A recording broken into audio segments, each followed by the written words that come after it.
He put the call of duty above his own life and was gunned down by an irate mob in the Balipur village of Uttar Pradesh. The wife of the DSP of Pratapgarh, Zia-ul Haq, has now filed an FIR alleging that her husband was killed on the orders from State Minister Raja Bhaiya. Meanwhile, even as the Chief Minister has ordered an inquiry, the minister in question, Raja Bhaiya, has denied all allegations.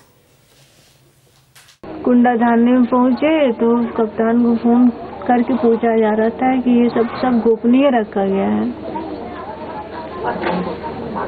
Sir ma'am साहब आना चाह रही हैं, तभी वहीं रोको। हमने कहा कि नहीं, हम जाएंगे वरना यहीं मर जाएंगे।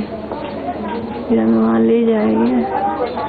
ऐसे ही चिराई घर जो होता है ना, जहाँ मुर्दा रखे जाते हैं, एक ट्रॉली में लेटा हुआ था, पूरा बॉडी पे मिट्टी, कोट में मिट्टी, गंजी उठा कर देखे, पेट में मिट्टी। शर्ट नहीं ऐसे देखिए, यहाँ गोली लगा था राइट साइड पे। कितनी गोलियों के निशान आपने देखे? 3 गोलियों के निशान राइट साइड में, निपल के पास बिल्कुल। हमने उंगली घुसा के देखा, नीचे पूरा खून था। पैंट उठा के देखे, एकदम टीबिया के बस, क्रेस्ट ऑफ टीबिया पे, यहाँ क्रेस्ट ऑफ टीबिया पे गोली मारी गई थी। भीड़ में कोई इतना शार्पली मारेगा? यहाँ एक गोली, यहाँ दूसरी गोली, और पैंट के ऊपर कोई निशान नहीं था। तो ऐसा लग रहा था पैंट उठा के मारा गया है। पूरा कीचड़ लगा हुआ था बॉडी में, पैंट में, सब में। पिस्टल नहीं था उनका, बेल्ट खुला हुआ था। कोई भीड़ तो आपका बेल्ट खोल लेगी ऐसे करके, है? भीड़ बेल्ट खोलेगी। वहाँ कैसे ने आपको क्या बताया? मुझे कोई कुछ नहीं सही बता रहा है। अभी तक आपको कोई भी क्लियर कट नहीं बताया गया कि कैसे क्या हुआ? कुछ नहीं बताया? क्लियर कट नहीं बता रहा हमसे। पीओ के साथ इतनी सुरक्षा होती है, इतने हमराई होते हैं, उसके बाद भी इतना। वो हमराई कहाँ है? एक गनर होता है, ड्राइवर होता है। एक सीओ किसी घटना स्थल पे जाएगा तो उसके साथ कुछ फोर्स भी तो होंगे। वो गनर का है, कुछ लोग कह रहे हैं कि घायल है, कुछ लोग कह रहे हैं पता नहीं, है ना? दारोगा तो होगा, इंस्पेक्टर। वो इंस्पेक्टर कहाँ है? ड्राइवर, किसी को कुछ नहीं हुआ, इसी को हो गया। जब से कुंडा में गया क्या रंजिश थी? जब से ये कुंडा में गए थे, क्या रंजिश थी इनसे? क्या चाहते थे लोग?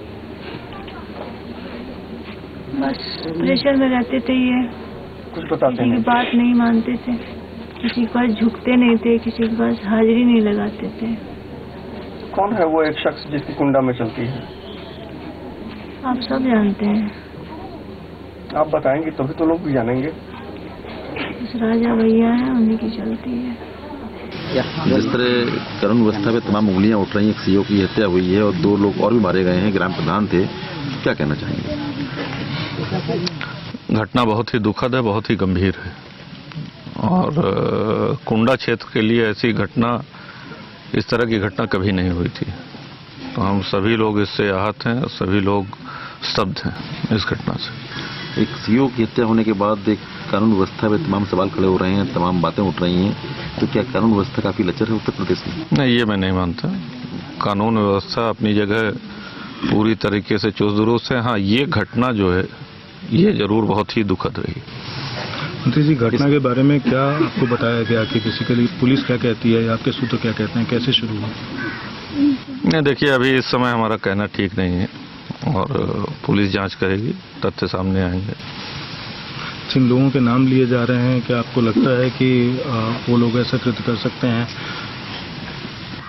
देखिए, अभी तक तो ना हमने FIR पढ़ी है, ना हमको ये पता है किसका नाम है, तो अभी इस पे हमारा कमेंट कर पाना कोई संभव नहीं है। ये भी कहा जा रहा है कि पहले से जो प्रधान थे उन्होंने शिकायत की हुई थी पुलिस के पास, इससे पहले आशंका जाहिर की थी कि उन पर हमला हो सकता है, तो ऐसे में पुलिस का कार्रवाई ना करना, क्या कहेंगे? नहीं, देखिए, हर गांव में विवाद होते हैं और संभवतः हर प्रधान जो निर्वाचित होता है उसका गांव में कहीं ना कहीं दूसरी पार्टी होती है, तीसरी पार्टी होती है, विवाद होता है। लेकिन वो विवाद इतना गहरा हो कि वो हत्या तक पहुंच जाए, ये आमतौर पे नहीं होता है।